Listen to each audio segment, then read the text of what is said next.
കലൂർ സ്റ്റേഡിയത്തിൽ നിന്നും വീണ് പരിക്കേറ്റ ചികിത്സയിൽ കഴിയുന്ന ഉമാ തോമസ് എംഎൽഎയുടെ ആരോഗ്യനിലയിൽ പുരോഗതിയുണ്ടെന്ന മകൻ അറിയിച്ചതിനു പിന്നാലെ സന്തോഷം പങ്കിട്ട് ഷാഫി പറമ്പിൽ എം.പി. ഒരുപാട് പ്രതിസന്ധികളെ തരണം ചെയ്തവരാണ് ഉമാ തോമസ്. ഇതും അവർ അതിജീവിക്കുമെന്ന് ഷാഫി പറമ്പിൽ എം.പി. ഫേസ്ബുക്കിൽ കുറിച്ചു. ഉമ്മച്ചേച്ചി കണ്ണു തുറന്നതായും കൈകാലുകൾ അനക്കിയതായും ആശുപത്രിയിൽ നിന്നറിയിച്ചു. പറയുന്ന കാര്യങ്ങളോട് പ്രതികരിക്കുന്നുണ്ട്. മക്കളെ തിരിച്ചറിയാൻ കഴിയുന്നുണ്ടെന്നാണ് കരുതുന്നത്. അവർ പറഞ്ഞപ്പോഴാണ് കൈയും കാലുമൊക്കെ അനക്കിയത്. ഇന്നലെ അവിടെ പോയി മക്കളെയും ആശുപത്രി അധികൃതരെയും പാർട്ടി സഹപ്രവർത്തകരെയും കണ്ടിരുന്നു. എല്ലാവരും ഇന്നത്തെ ദിവസത്തെ സംബന്ധിച്ച പ്രതീക്ഷയോടെ ഇരിക്കുകയായിരുന്നു. ഒരുപാട് പ്രതിസന്ധികളെ തരണം ചെയ്തവരാണ് ഉമാ തോമസ്. ഇതും അവർ അതിജീവിക്കുമെന്നാണ് ഷാഫി പറമ്പിൽ എം.പി. കുറിച്ചത്.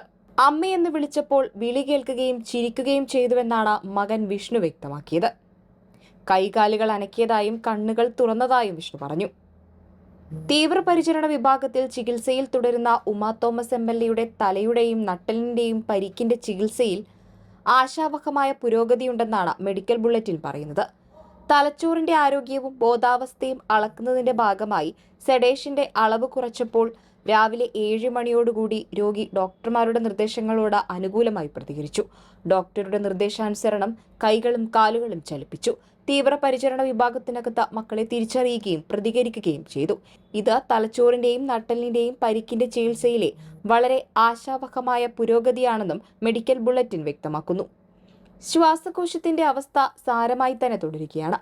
രോഗി മരുന്നുകളോടും ചികിത്സയോടും പ്രതികരിക്കുന്നുണ്ട്. വാരിയലുകളുടെ ഒടിവുകളും അവ മൂലം ശ്വാസകോശത്തിനുണ്ടായ ക്ഷതവും ചതവും കുറച്ചുനാൾ നീണ്ടു നിൽക്കുന്ന തീവ്രപരിചരണ ചികിത്സയിലൂടെ മാത്രമേ ഭേദപ്പെടുകയുള്ളൂ. കുറച്ചു ദിവസം കൂടി വെന്റിലേറ്ററിൽ തുടരേണ്ടതുണ്ടെന്നും റിനൈ മെഡിസിറ്റിയിലെ ഡോക്ടർമാർ അറിയിച്ചു.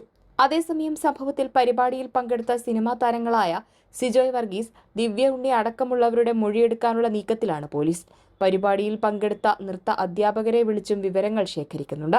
കലൂർ സ്റ്റേഡിയത്തിൽ വൻ സുരക്ഷാ വീഴ്ചയാണ് ഉണ്ടായതെന്ന സംയുക്ത പരിശോധനാ റിപ്പോർട്ട് പുറത്തു വന്നിട്ടുണ്ട്. അതോടൊപ്പം തന്നെ പരിപാടിക്കെതിരെ രൂക്ഷ വിമർശനവുമായി മേയർ അനിൽകുമാറും രംഗത്തു വന്നു.